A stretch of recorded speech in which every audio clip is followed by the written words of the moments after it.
നമസ്കാരം. കലിക പ്ലസിലേക്ക് സ്വാഗതം. മണൽവട്ടം തുടയന്നൂർ ശ്രീ മഹാദേവ ക്ഷേത്രത്തിൽ ശിവരാത്രി മഹോത്സവത്തിന് കൊടിയേറി. തുടർന്ന് വർണ്ണവിസ്മയം തീർത്ത് ക്ഷേത്രാങ്കണത്തിൽ ലക്ഷം ദീപം തെളിയിച്ചു. തുടയന്നൂർ കേന്ദ്രമാക്കി പ്രവർത്തിക്കുന്ന തനിമ കൂട്ടായ്മയാണ് ലക്ഷം ദീപം തെളിയിച്ചത്.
നമസ്കാരം. ഞങ്ങളിപ്പോൾ ഉള്ളത് തുടയന്നൂർ അരത്തകണ്ടപ്പ ക്ഷേത്രത്തിലാണ്. ശിവരാത്രി മഹോത്സവത്തിന് ഇന്നിവിടെ കൊടിയേറിയിരിക്കുകയാണ്.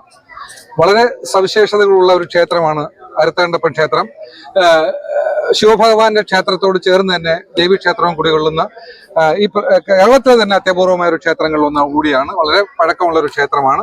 കാലങ്ങളായിട്ട് ഉത്സവങ്ങൾ നടക്കുന്ന ഒരു ക്ഷേത്രം. ശിവരാത്രിയാണ് ഇവിടുത്തെ പ്രധാന ഉത്സവം. അപ്പോൾ ഇന്നത്തെ ഒരു പ്രത്യേകത എന്ന് പറയുമ്പോൾ ലക്ഷദീപാർച്ചന നടത്തിയ ഒരു ദിവസം കൂടിയാണ്. ഇന്ന് കൊടിയേറ്റ് ദിവസമാണ്.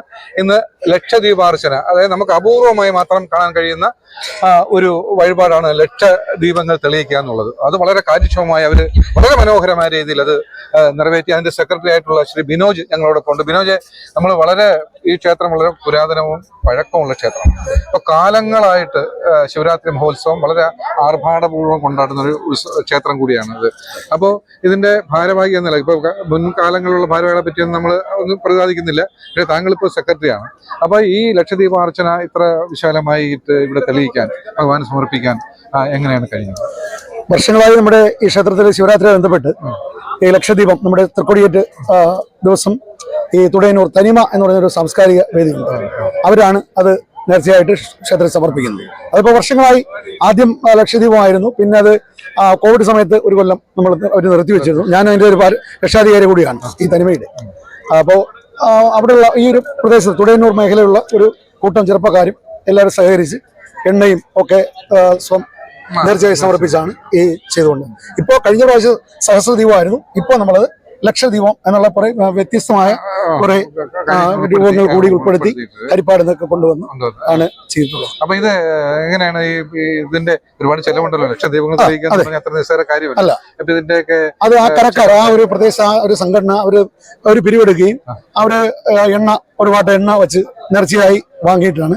പിന്നെ പൈസ കൊടുക്കുന്നവരുണ്ട്. ഏകദേശം ഒരു 2 ലക്ഷം രൂപയ്ക്ക് പുറത്ത് നമുക്ക് എല്ലാവരുടെ ചെലവ് വരും. അപ്പൊ പ്രധാനമായിട്ടും ശിവരാത്രിയാണല്ലോ പ്രധാന ആഘോഷം. അതെ. അപ്പൊ എത്ര 9 ദിവസത്തെ 8 ദിവസം. ഇന്ന് കൊടിയേറി 8ാം ദിവസം ശിവരാത്രി.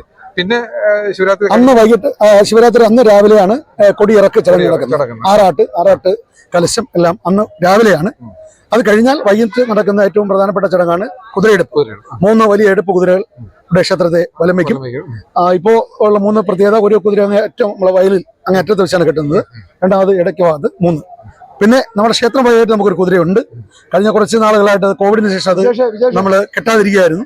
ഇപ്രാവശ്യം അതും ഈ കുറച്ച് ഭക്തജനങ്ങൾ ചേർന്ന് നല്ല തുക സമ്പാദിക്കും. കാരണം ഒരു 3-3.5 ലക്ഷം രൂപ ചിലവാകും അത് പുതുക്കിയിറക്കാൻ. നമ്മളെ ചട്ടമുണ്ട്, ബാക്കി കാര്യങ്ങളുണ്ടായിരുന്നു. അതുകൂടി ഇപ്പം നമ്മൾ ഈ ശിവരാത്രിയോട് ബന്ധപ്പെട്ട് ക്ഷേത്രത്തിന്റെ കുതിര കൂടി നമ്മളിപ്പോൾ എടുത്ത് എഴുന്നള്ളിക്കാൻ വേണ്ടി നേരത്തെ നമ്മൾ വാടകയ്ക്ക് എടുത്തുകൊണ്ടിരിക്കുകയായിരുന്നു 3 കുതിരകൾ. ഇപ്പോൾ ക്ഷേത്രത്തെ കുതിര കൊണ്ടെടുത്തു. എന്തായാലും പടിഞ്ഞാറോട്ട് ദർശനമുള്ള കേരളത്തിൽ അപൂർവം ചില ക്ഷേത്രങ്ങളൊന്നാണ് ഓമല്ലൂർ എന്ന ഒരു ഓമല്ലൂർ അറിയാമല്ലോ. ഓമല്ലൂർ രക്തകണ്ഠ സ്വാമി ക്ഷേത്രം. അവിടെ നിന്നാണ് ഒരു ഐതിഹ്യം ഇവിടെ ഉള്ളത്. അവിടെ നിന്ന് 2 ബ്രാഹ്മണർ ഇവിടെ വരികയും ഈ ക്ഷേത്രം മൂലസ്ഥാനത്ത് അവരുടെ ഉച്ച സമയത്ത് ഒരു ഓലക്കുട അവർ വെക്കുകയും ദാഹം വെള്ളം കുടിക്കാൻ വേണ്ടി അങ്ങോട്ട് പോയ സമയത്ത് ആ ഓലക്കുട പ്രത്യക്ഷമായി അവിടെ ശിവലിംഗം സ്വയംഭൂവായി വന്നു. അങ്ങനെ അവർ ഇവിടെ അന്ന് ഈ കൊട്ടാരം വാതിക്കൽ അടുത്തൊരു പ്രദേശമുണ്ട്. കിളിമാനൂർ കൊട്ടാരത്തിന്റെ ഒരു തായ് വഴി ഇവിടെ താമസിച്ചു. അവരുടെ ആയിരുന്നു ഈ പ്രദേശം മുഴുവൻ, ഈ നിലങ്ങളും എല്ലാം അവരുടെ പ്രദേശമായിരുന്നു. അങ്ങനെ ഈ ബ്രാഹ്മണർ ഈ കൊട്ടാരം വീട്ടിൽ ഈ കൊട്ടാരം വാതിക്കൽ തൊട്ടടുത്ത ഈ വയലിന്റെ അക്കരെയാണ് കൊട്ടാരം വാതിക്കൽ. അണപ്പാടിനിപ്പുറം ഇപ്പോഴുണ്ട് ആ ഒരു കൊട്ടാരത്തിന്റെ അവശേഷിപ്പുകൾ ഇപ്പോഴും ഉണ്ട്. അങ്ങനെ അവര് തിരുവനന്തപുരത്ത് നിന്ന് ഈ ബ്രാഹ്മണൻ ഇപ്പൊ നിലവിലുള്ള ഈ കുടുംബത്തെ തായ് വഴിയെ അവിടെ നിന്ന് ഇവിടെ കൊണ്ടുവരികയും ഈ നിലങ്ങൾ മുഴുവൻ അവർക്ക് വിട്ടുകൊടുത്തു.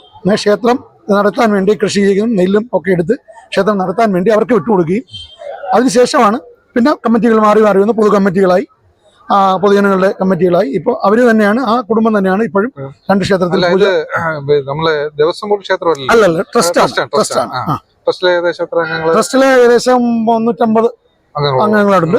നമ്മൾ 11 പേരാണ് ട്രസ്റ്റിന്റെ എക്സിക്യൂട്ടീവ് കമ്മിറ്റി അംഗങ്ങൾ എന്നുള്ളത്. ഇപ്രാവശ്യത്തെ ഉത്സവ കമ്മിറ്റിയുടെ 2025 ശിവരാത്രി മഹോത്സവത്തിന്റെ ചെയർമാനായിട്ടാണ് എന്നെയാണ് നിയോഗിച്ചിരിക്കുന്നത്. അതൊരു ദൈവ നിയമമായിട്ട് തന്നെ ഞാൻ കരുതുന്നു. ഞാനിവിടെ സമീപവാസിയാണ്, ക്ഷേത്ര വിശ്വാസിയാണ്. എൻ്റെ ഒരു വിനോദം, നൂറ്റാണ്ടുകളുടെ ചരിത്രമുള്ള ഒരു ശിവക്ഷേത്രം. അത് വളരെ ഭംഗിയായിട്ട് ഇന്ന് ഉത്സവം കൊടിയേറിയിട്ടുണ്ട്. ലക്ഷദീപത്തോടു കൂടി ഇനി 9ാം ദിവസം ശിവരാത്രിയോടുകൂടി സമാപിക്കും. ആന എഴുന്നള്ളത്ത്, കുതിരയെടുപ്പ് എന്ന വിശേഷപ്പെട്ട ചടങ്ങ് പടയണിയോടുകൂടിയാണ് നമ്മുടെ ഉത്സവം തുടങ്ങുന്നത്. അതാണ് ഈ ക്ഷേത്രത്തിന്റെ ഏറ്റവും വലിയ പ്രത്യേകത. ഉത്സവം തുടങ്ങുന്നത് ആന, കുതിര ഇതെല്ലാം ഉണ്ടാവും. അതോടൊപ്പം തന്നെ പടയണി ആണ് നമ്മുടെ സ്പെഷ്യൽ. അത് കണക്കിന് നമ്മുടെ തിടമ്പെടുക്കാനായിട്ട് വരുന്ന ശിവരാത്രി ദിവസത്തേക്ക് മാത്രം വരുന്ന ഒരു ആന നമ്മളെ ഇപ്രാവശ്യം വരുന്നത് കിഴൂട്ട് വിശ്വനാഥൻ എന്ന് പറയുന്ന ആനയാണ്. സാങ്കേതിക തടസ്സങ്ങളൊന്നുമില്ല. പക്ഷെ അതിന്റെ നമ്മുടെ ശിവരാത്രി ദിവസത്തെ അതിന്റെ എമൗണ്ട് എന്ന് പറയുന്നത് വളരെ കൂടുതലായിരുന്നു. അതിന് മാത്രം 2-2.5 ലക്ഷം രൂപ നമുക്ക് ചെലവ് വരും. നമ്മൾ നേർച്ചയാണ്. വിളയഭാഗത്ത് നമ്മൾ 850 രൂപ അത് എല്ലാ വർഷവും ചെയ്തുകൊണ്ടിരിക്കുന്നുണ്ട്. ഇപ്രാവശ്യം വളരെ ഭംഗിയായി. പ്രസിഡന്റ്, നമ്മള് കയറിയിട്ട് ഒരു 6 മാസമായിട്ടുള്ളൂ. പേര് രാജീവ്. 6 മാസമേ പുതിയ കമ്മിറ്റി കയറിയിട്ടായിട്ടുള്ളൂ. നല്ല രീതിയിൽ നമ്മൾ കൊണ്ടുപോയിക്കൊണ്ടിരിക്കുകയാണ്. അമ്പലത്തിന്റെ കാര്യങ്ങളെല്ലാം, ഓഡിറ്റോറിയത്തിന്റെ പണി നടന്നുകൊണ്ടിരിക്കുന്നു. എല്ലാത്തിലും നമ്മൾ സജീവമായിട്ട് എല്ലാവരും ഉണ്ട്. കമ്മിറ്റി അംഗങ്ങളല്ല, ജനങ്ങൾ, നമ്മളിലുള്ള ചെറുപ്പക്കാരെല്ലാം നമ്മുടെ കൂടെ ഉണ്ട്. അങ്ങനെയൊക്കെ നല്ല രീതിയിൽ പോകുന്നു. ഒരു പ്രദേശത്തിന്റെ ഉത്സവം എന്ന് പറയുമ്പോൾ അത് ചെറുപ്പക്കാരുടെ ഒരു കൂട്ടായ്മയുണ്ട്. എല്ലാം നല്ല കൂട്ടായ്മയാണ് പോകുന്നത്. ഒരു ജോലിക്കാരെ പോലും ചെയ്യിക്കാതെ എല്ലാ കാര്യങ്ങളും നമ്മളെല്ലാവരും കൂടെ ചെയ്താണ് എല്ലാം കൊണ്ടുപോകുന്നത്. ലക്ഷദ്വീപം ഭയങ്കര പരിപാടിയായിട്ടാണ് ചെയ്യുന്നത്.